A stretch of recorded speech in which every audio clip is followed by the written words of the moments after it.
Dear students, welcome to my YouTube channel MNR Physics.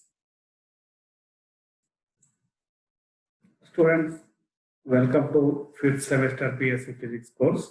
In this semester, you are going to have two papers in physics. Paper 5, which deals with atomic physics and lasers. Paper 6, which deals with molecular physics, statistical mechanics, and nuclear physics.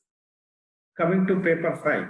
In paper 5, you're going to have three modules. The first two modules are dedicated to atomic physics, and the third module deals with lasers. The first two modules related with atomic physics I am going to engage during this semester. In module 1 of paper 5, you have two chapters. One is the electron, and second chapter is vector atom model. In the second module, again we have two chapters. One is optical spectra and the second one is X-ray spectra. The major books for reference for the contents of this both paper 5 and paper 6 are the major book. First major book is Modern Physics by R. Murugesan. Another book which you can follow is College Physics by Sundararajan, Volume 3. The third book which you can follow is Physics for Degree Students, authored by C.L. Arora and P.S. Semne. You can take these three books as major reference books. In addition to this, we have a plenty of books authored by various authors on modern physics. You can follow those books also. The first three, Murugesan by Modern Physics by Murugesan, College Physics by Sundararajan, and Physics for Degree Students by C.L. Arora. You consider these three books as the major reference books for the contents of paper 5, that is atomic physics part. The first lecture in atomic physics is the electron. In this session, we are going to understand in brief about the discovery of electron. Towards the end of 19th century, many scientists searched for the cathode rays for the carrier of electrical properties of matter. In the beginning of 19th century, so many experiments are conducted related to the cathode rays, which revealed that there are some negatively charged particles emitted during the experimental study with cathode ray experiments. In order to understand the electrical properties in matter, these cathode ray experiments are very useful. Even though many scientists performed different experiments, among them, three major contributions which led to the discovery of electron are: the first one, a series of investigations made by William Halvas and Philip Lenard during the years 1886 to 1902, leading to the phenomena of photoelectric effect.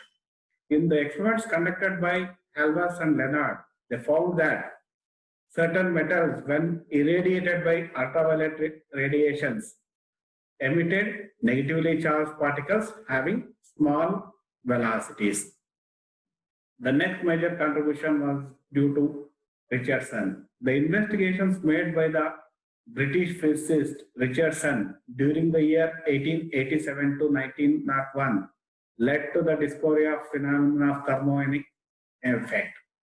In the experimental investigations, Richardson discovered that certain metals, when heated to high temperature, they also emitted such negatively charged particles observed by Halvas and Lenard in the photoelectric effect phenomenon. The third major contribution was due to J.J. Thomson. The experiments with cathode ray tubes conducted by British physicist J.J. Thomson in 1897 led to the discovery of electron. In the experimental studies, J.J. Thomson discovered that cathode rays were composed of previously unknown negatively charged particles which have the bodies much smaller than atoms and very large charge to mass ratio.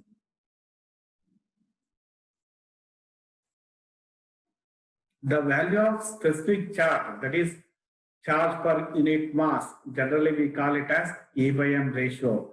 For all these particles, though produced under different conditions, were found to be identical in nature. Later, the determination of average charge of these negatively charged particles emitted in these phenomena was found to be approximately the same. A similar value was also obtained for the charge possessed by gaseous and electrolytic ions. Such experimental evidences led to identity of various negative charges obtained in different ways but possessing identical electrical characteristics.